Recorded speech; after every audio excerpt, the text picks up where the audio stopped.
네.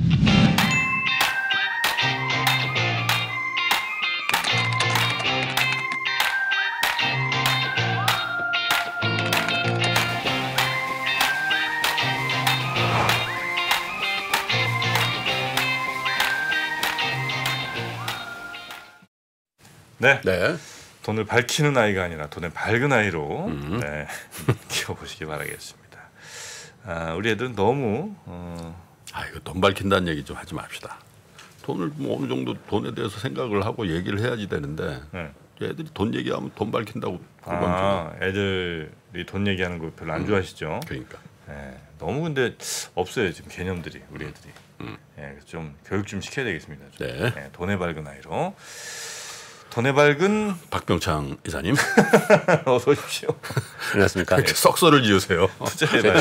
잘 몰라서 제가. 뭐 어제 잘 안 됐어요? 아니요, 돈을 개념이 별로 없어서 주식 보는 거는 뭐 직업이니까 오랫동안 했는데 네. 그렇게 밝은 편은 아닙니다. 아 그렇습니까? 네. 네. 옛날부터 원래 하고 싶으셨어요? 이런 투자? 아닙니다. 대학교 때 네. 우연찮게 이런 교양 과목을 듣고 그러셨어요? 그래서 증권 거래소에서 교육 프로그램이 있었는데 교육 프로그램을 듣고 하게 됐습니다. 그렇게 이제 여기 들어오신 거군요. 그 전에는 뭐 전혀 관심 없었습니다.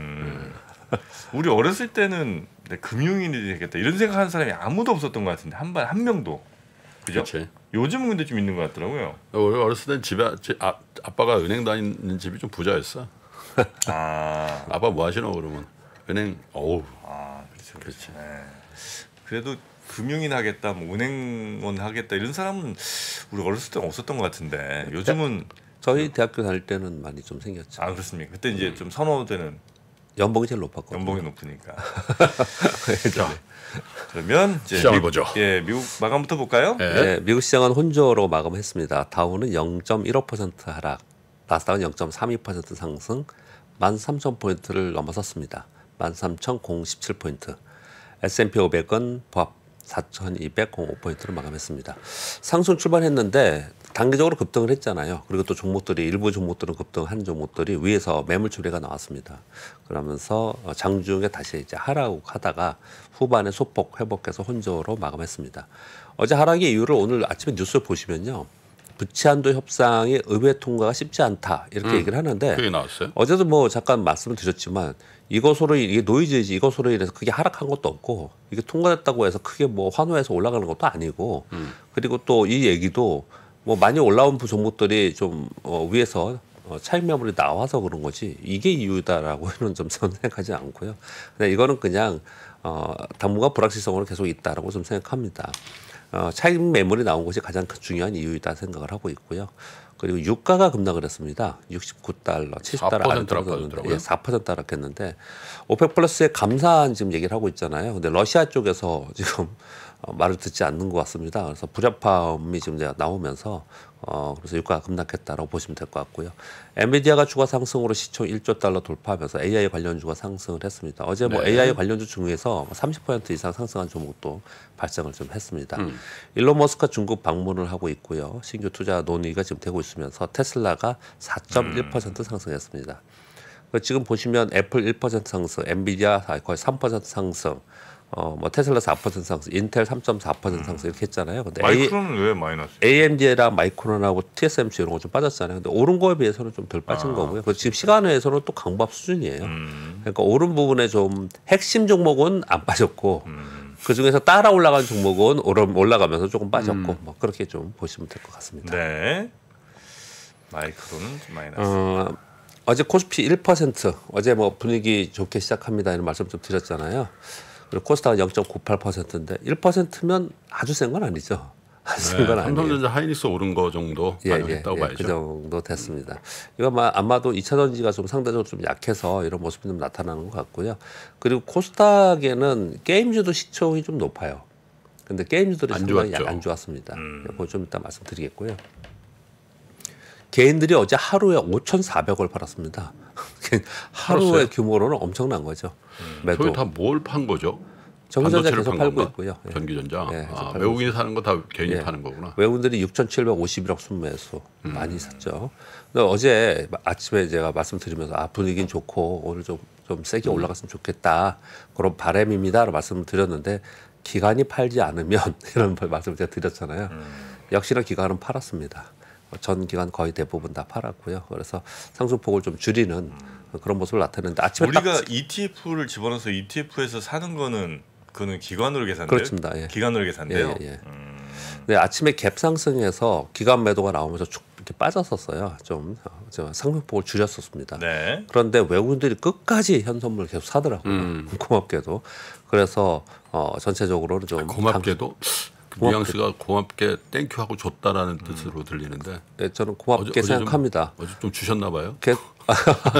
아니 외국인들이 계속 사주고 있는 상황이라서 지수가 뒷받침되고 있고 그래서 종목 상세가 되고 그래서 전체 지수 대비 또 어제는 개별 종목 중에서는 급등한 종목들이 많이 발생을 좀 했습니다. 그러니까 분위기를 좀 만들어 준 거죠. 외국인들이 그렇게 생각을 좀 하고 있는 거고요. 기관은 오랜만에 코스닥을 1,100억 정도 샀더라고요. 이게 코스피는 팔고 코스닥은 좀 샀더라고요. 이 기관들이 코스닥은요. 정말 몇 개월 팔았습니다. 몇 개월 코스닥은. 계속 팔았었거든요. 근데 어제 물론 뭐 이후에 추후를 보겠지만요. 지속성이 있는지는 좀 지켜봐야겠지만 어제는 한 1,100억 정도 샀습니다. IT 대형주 강세 속에서 시스템 반도체 등의 반도체와 그리고 IT 디바이스에 있는 소부장들이 전체적으로 강세를 보이는데 어제 LG전자가 10.8%, LG로텍이 6.7%, 삼성전자 2.8%, 삼성전기 3.2% 삼성전자보다 LG전자가 훨씬 강했어요. 핫했어요. 그렇습니다. 제가 차트를 매일 미국 시장에 갑니다. 나스닥 차트 돌파합니다. 엔비디아 차트 보여주고 이랬잖아요. 우리나라의 차트는 안 보여드린 것 같아요. 근데 우리나라 차트를 보여드릴 수 있는 상황이 되어서 반갑죠. 네, 너무 반갑습니다. 기분도 좋습니다. SK 하이닉스 일봉입니다. 최근에 일봉 이렇게 저게 어제 약간 음봉이 좀 길게 떠서 나왔어요. 매물이 나온 거예요. 그죠? 예, 갭상승해서 미국도 다 이렇습니다. 어제 이렇게 지금 거의 뭐 이거 개별 종목도 아니고 그냥 계속 갭상승해서 계속 올라가는 그런 모습을 좀 나타내고 있었고 또 하나 어제 중요하게 생각하는 거는 LG전자입니다. LG전자. 와우. 이게 LG전자 일봉입니다. 어제 밑에 이제 거래량을 보시고요. 그리고 이게 LG전자가 지금 1개월, 2개월, 3개월 거의 3개월 반 정도. 해버렸네요. 이거를 그냥 이 거래를 실으면서 그냥 돌파해버렸네. 그냥 돌파해버렸어요.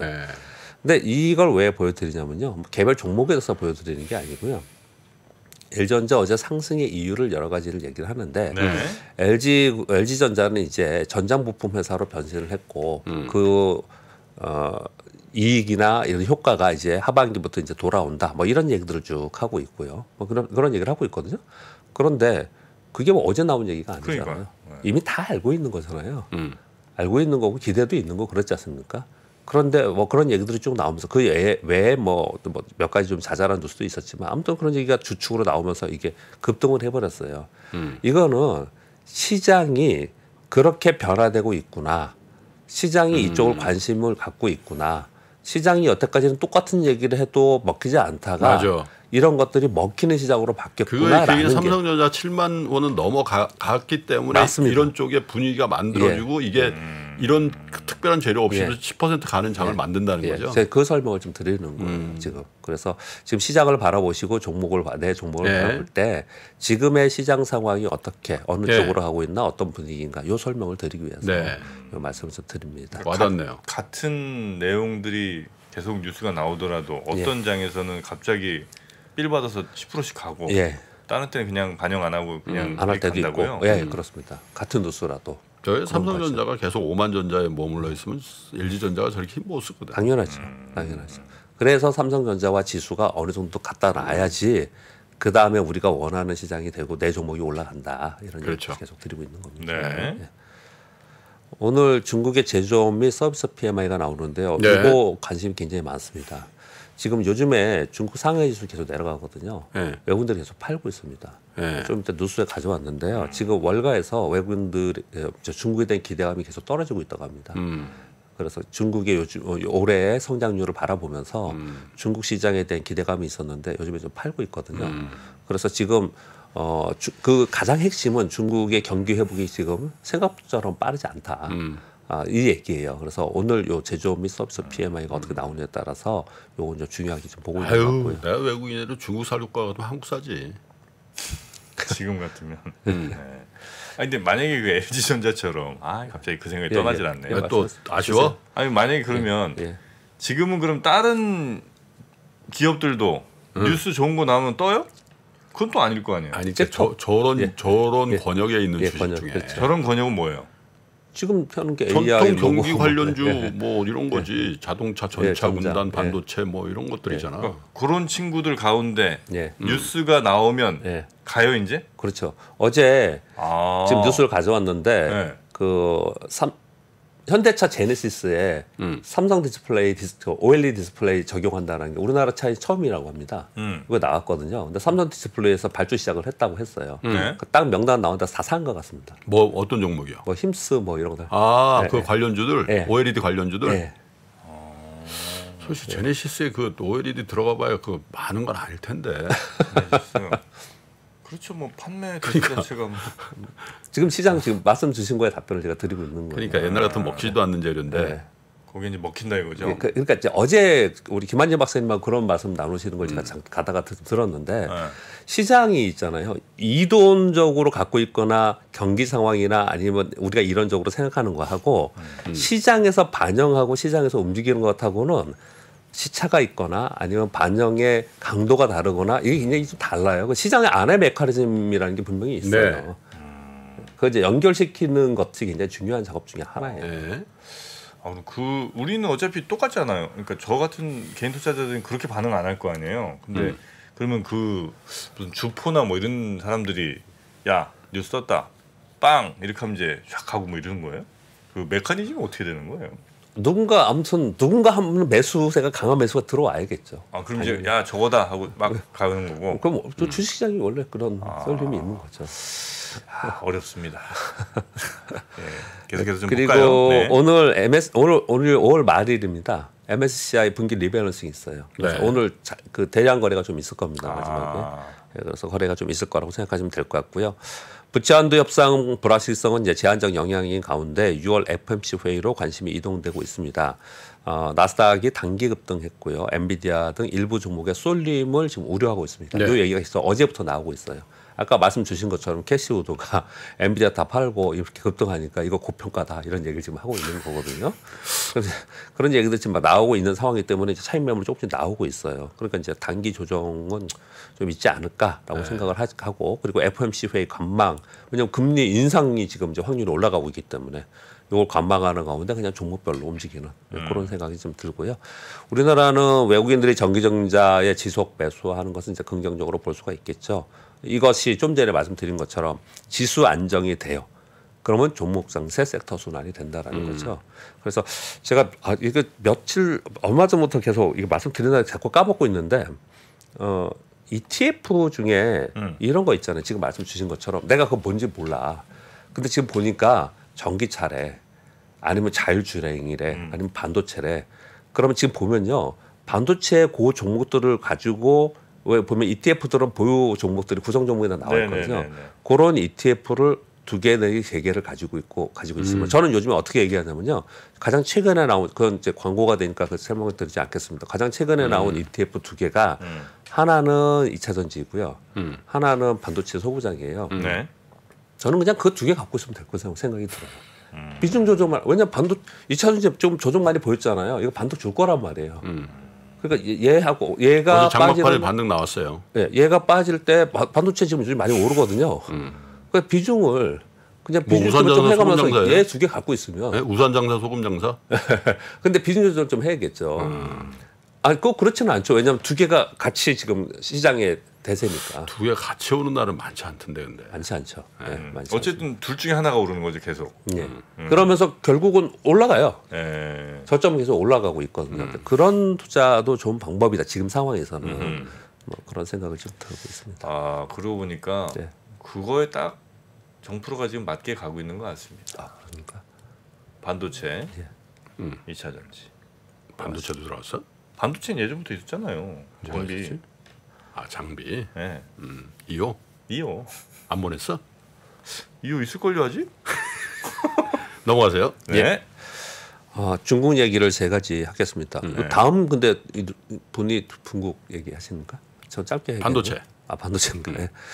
이 한겨레 뉴스인데요. 중국 외교부 아시아 담당 국장이 중국 정부 입장을 전달했다고 합니다. 4대 불가. 대만 문제 등 중국의 핵심 이익을 건드리면 한중 협력 불가. 친미 친일 일변도 외교 정책일 경우 협력 불가. 현재와 같은 한중 관계 긴장 지속 시 고위급 교류 불가. 한국의 대북 주도권 행사 불가. 됐다. 예, 하지 말자고. 예, 이러고 갔다고 합니다. 전해주고요. 와. 근데 이거는 정치적 얘기니까 코멘트는 하지 않겠습니다. 뭐 제 영역이 아니고요. 말 막하네.